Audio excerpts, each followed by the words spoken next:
৭১-এর চেতনাকে বিক্রি করার জন্য আরেকটি রাজনৈতিক দল নতুন করে তাদের বক্তব্য এবং স্টেটমেন্ট দিচ্ছেন। আপনাদের চাঁদাবাজি, টেন্ডারবাজি ৫ই আগস্টের পরে আমরা তালিকা করে রেখেছি।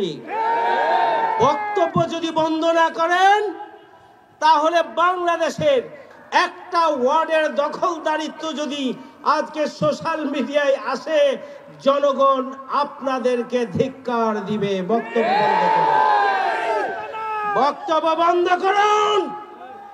বাংলাদেশ জামাত ইসলামী চ্যালেঞ্জ করতে পারে। তাদের 2 জন মন্ত্রী ছিল, দুর্নীতি 2 টাকারও করে নাই, তারা চ্যালেঞ্জ ছুড়ে দিয়েছিলেন। এই চ্যালেঞ্জের জবাব কেউ দিতে পারে না। দুর্নীতি লুটপাটের মধ্যে আকণ্ঠ নিমজ্জিত যারা, প্রতিটি মুহূর্ত যাদের সামগ্রিক কার্যক্রম হচ্ছে লুটপাট, ছিনতাই, চাঁদাবাজি, সন্ত্রাস এবং দুর্নীতির মধ্যে যারা ডুবে আছে, জামাত ইসলামের বিরুদ্ধে তাদের বক্তব্য মানায় না। এটা একটা জাতির সাথে উপহাস ছাড়া আর কিছুই নয়। আসসালামু আলাইকুম ওয়া রাহমাতুল্লাহি ওয়া বারাকাতুহু। সংগ্রামী ভাইয়ের আমার, ৫ই আগস্টের ঐতিহাসিক গণবিপ্লবের মধ্য দিয়ে ফ্যাসিস্ট আওয়ামী অপশক্তি বাংলাদেশ থেকে পালিয়ে যেতে বাধ্য হয়েছে। বাংলাদেশের জনগণ মুক্ত স্বাধীন, বাংলাদেশের জনগণ কথা বলার সুযোগ পেয়েছে, মত প্রকাশের সুযোগ পেয়েছে, সভা সমাবেশের সুযোগ পেয়েছে। বাংলাদেশের জনগণ নিজের পায়ে দাঁড়াতে শিখেছে। সংগ্রামী ভাইয়ের আমার, 1971 সালে এদেশের দামাল ছেলেরা নিজেদের জীবন দিয়ে দীর্ঘ 9 মাস লড়াই সংগ্রাম করে বাংলাদেশকে একটি স্বাধীন রাষ্ট্র হিসাবে প্রতিষ্ঠিত করেছিল।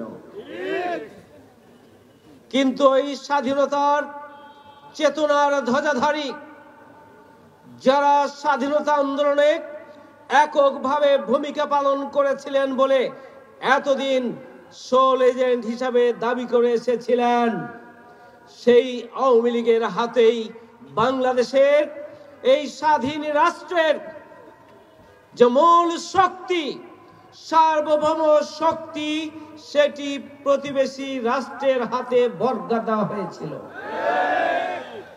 সংগ্রামী ভাইয়ের আমার, দীর্ঘ 53 বছরের জুলুম, নিপীড়ন, নির্যাতনের মধ্যে দেশের জনগণ বসবাস করেছে।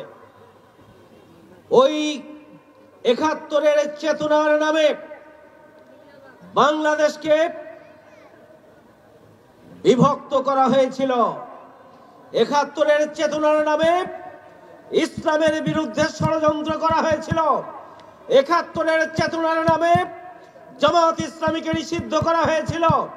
71-এর চেতনার নামে রাজনৈতিক দল, ইসলামী রাজনৈতিক দল নিষিদ্ধ করা হয়েছিল। 71-এর চেতনার নামে বাকশাল গঠন করে সব রাজনৈতিক দলগুলোকে নিষিদ্ধ করা হয়েছিল। 71-এর চেতনার নামে 2-3টি মিডিয়া পত্রিকা, দলীয় পত্রিকা রেখে সমস্ত পত্রিকাগুলোকে বন্ধ করে দেওয়া হয়েছিল।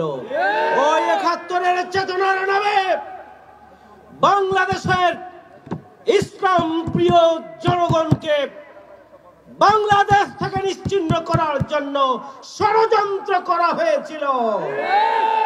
71-এর চেতনার নামে বিচার ব্যবস্থাকে দলীয়করণ করা হয়েছিল।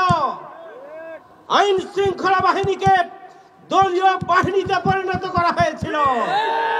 71-এর চেতনার নামে ব্যাংক লুট করা হয়েছিল। বাংলাদেশের অর্থ ব্যবস্থাকে নিঃশেষ করে দেওয়া হয়েছিল। 71-এর চেতনার নামে সিরাজ শিকদারকে হত্যা করা হয়েছিল। 71-এর চেতনার নামে বাংলাদেশের সম্পদ লুটপাট করে স্বাধীনতা পরবর্তী প্রতিবেশী রাষ্ট্রের কাছে দিয়ে দেওয়া হয়েছিল। আজকে আওয়ামী লীগ বিতাড়িত হয়েছে। ওই ৭১-এর চেতনাকে বিক্রি করার কারণে জনগণ তাদেরকে ঝেঁটিয়ে বাংলাদেশ থেকে তাড়িয়ে দেওয়ার ব্যবস্থা করেছে। আবারও ৭১-এর চেতনাকে বিক্রি করার জন্য আরেকটি রাজনৈতিক দল নতুন করে তাদের বক্তব্য এবং স্টেটমেন্ট দিচ্ছেন। সংগ্রামী ভাইয়ের আমার, আপনাদের চাঁদাবাজি, টেন্ডারবাজি ৫ই আগস্টের পরে আমরা তালিকা করে রেখেছি।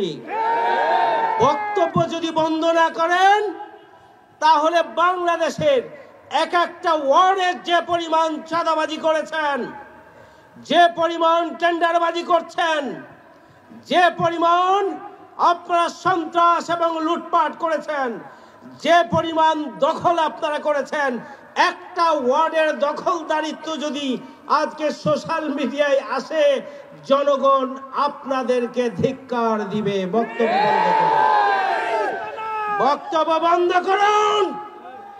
বাংলাদেশ জামাত ইসলামী চ্যালেঞ্জ করতে পারে। তাদের 2 জন মন্ত্রী ছিল, দুর্নীতি 2 টাকারও করে নাই। তারা চ্যালেঞ্জ ছুড়ে দিয়েছিলেন, এই চ্যালেঞ্জের জবাব কেউ দিতে পারে না। ইসলামী ছাত্র শিবির রগ কাটা তো দূরের কথা, ইসলামী ছাত্র শিবির কারো উপরে আগে হামলা করেছে এমন কোন ঘটনা যদি কেউ দেখাতে পারে, তাহলে মাওলানা মতিউর রহমান নিজামী চ্যালেঞ্জ করে সংসদে বলেছিলেন, যদি এই ধরনের কোন উদাহরণ কেউ পেশ করতে পারে তাহলে আমি শুধুমাত্র সংসদ থেকে পদত্যাগ করব তা নয়, রাজনীতি ছেড়ে দিয়ে জনগণের কাতারে চলে যাব। কিন্তু এই চ্যালেঞ্জ কেউ গ্রহণ করতে পারেননি। সংগ্রামী ভাইয়ের আমার, সুতরাং দুর্নীতি লুটপাটের মধ্যে আকণ্ঠ নিমজ্জিত যারা, প্রতিটি মুহূর্ত যাদের সামগ্রিক কার্যক্রম হচ্ছে লুটপাট, ছিনতাই, চাঁদাবাজি, সন্ত্রাস এবং দুর্নীতির মধ্যে যারা ডুবে আছে, জামাত ইসলামের বিরুদ্ধে তাদের বক্তব্য মানায় না। এটা একটা জাতির সাথে উপহাস ছাড়া আর কিছুই নয়।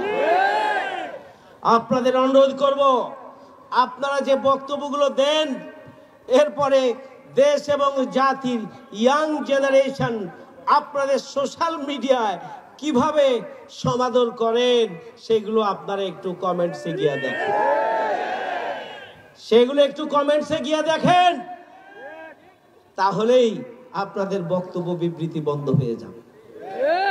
সংগ্রামী ভাইয়ের আমার, আমাদের ছাত্র সমাজ বুকের তাজা রক্ত দিয়ে বৈষম্য মুক্ত বাংলাদেশ গড়তে চেয়েছিল। তাদের স্লোগান ছিল, উই ওয়ান্ট জাস্টিস। আমরা ন্যায় বিচার চাই। ন্যায় বিচারের বাংলাদেশ, বৈষম্য মুক্ত বাংলাদেশ আমাদের বর্তমান প্রজন্মের স্বপ্ন।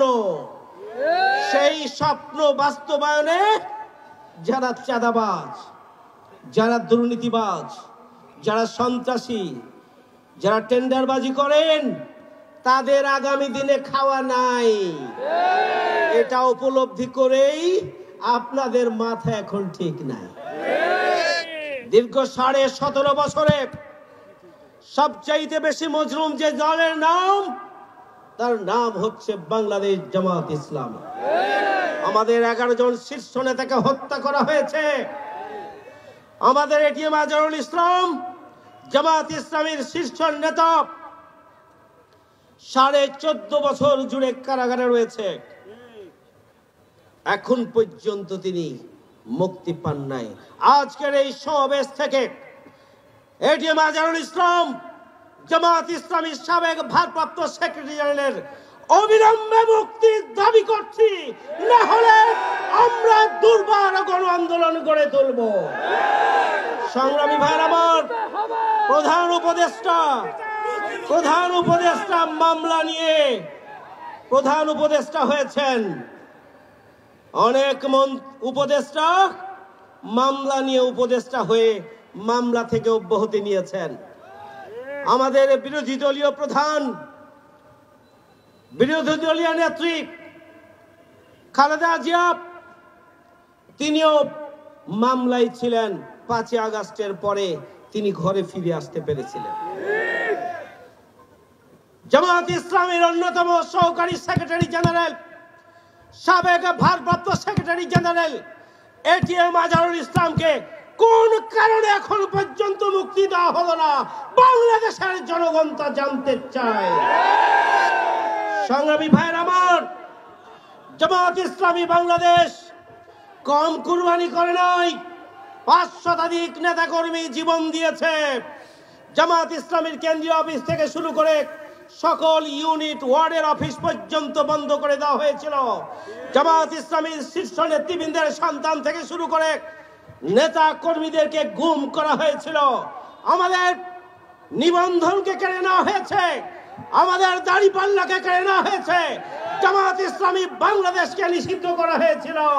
সুতরাং এই দীর্ঘ 17.5 বছরে জামায়াত ইসলামী যে নজিরবিহীন কোরবানি দিয়েছে, তারই ফলশ্রুতিতে এদেশের জনগণ জামায়াত ইসলামীর প্রতি আস্থা রেখেছে, জামায়াত ইসলামীকে ভালোবাসছে। জামায়াত ইসলামীর প্রতি আস্থা রেখে আগামী দিনে একটি নতুন বাংলাদেশ বিনির্মাণে জামায়াত ইসলামীকে দিয়ে তারা স্বপ্ন দেখছে। সুতরাং আপনারা মাথা গরম করে যত বলবেন, ততই জনসেন্টিমেন্ট আপনাদের বিরুদ্ধে যাবে। সংগ্রামী ভাইরা আমার, জামায়াত ইসলামী যেহেতু দুর্নীতিমুক্ত বাংলাদেশ চাই, বৈষম্য মুক্ত বাংলাদেশ চাই এবং ন্যায় বিচারের বাংলাদেশ চাই। আজকে তরুণ প্রজন্ম ন্যায় বিচারের, দুর্নীতিমুক্ত, বৈষম্য মুক্ত বাংলাদেশ চায়। আজকের জনগণ দুর্নীতিমুক্ত, টেন্ডার মুক্ত, বৈষম্য মুক্ত, সন্ত্রাস মুক্ত নতুন বাংলাদেশ চায়। সুতরাং ছাত্রদের স্বপ্ন, জনগণের স্বপ্ন, জামায়াত ইসলামীর স্বপ্ন এবং কর্মসূচি আজকে একাকার হয়ে গিয়েছে। আর এই জন্যই আমাদের বন্ধুবর রাজনৈতিক দল তাদের মাথা এত নষ্ট হয়ে গিয়েছে। সংগ্রামী ভাইরা আমার, আসুন নতুন বাংলাদেশ বিনির্মাণে জামায়াত ইসলামী যে কর্মসূচি নিয়ে অগ্রসর হচ্ছে, আগামী দিনের নতুন বাংলাদেশ বিনির্মাণে আমরা সংস্কারকে গুরুত্ব দিচ্ছি। সংস্কার সম্পন্ন হওয়ার পরেই জনগণের প্রতিনিধিত্ব নির্বাচনের জন্য, গণতান্ত্রিক সরকারের জন্য এই তত্ত্বাবধায়ক সরকার, অন্তর্বর্তীকালীন সরকার পদক্ষেপ গ্রহণ করবে এবং আগামী দিনে একটি সুখী, সমৃদ্ধশালী, বৈষম্য মুক্ত নতুন বাংলাদেশের যে স্বপ্ন জনগণ দেখছে, সেই স্বপ্ন বাস্তবায়নের জন্য দল মত নির্বিশেষে 18 কোটি মানুষকে সামনে নিয়ে আমরা নতুন বাংলাদেশ গড়ে তুলবো ইনশাআল্লাহ। সেই প্রত্যাশা ব্যক্ত করে আমার কথা এখানে শেষ করছি। আল্লাহ হাফেজ। বাংলাদেশ জিন্দাবাদ। বাংলাদেশ জামায়াত ইসলামী জিন্দাবাদ।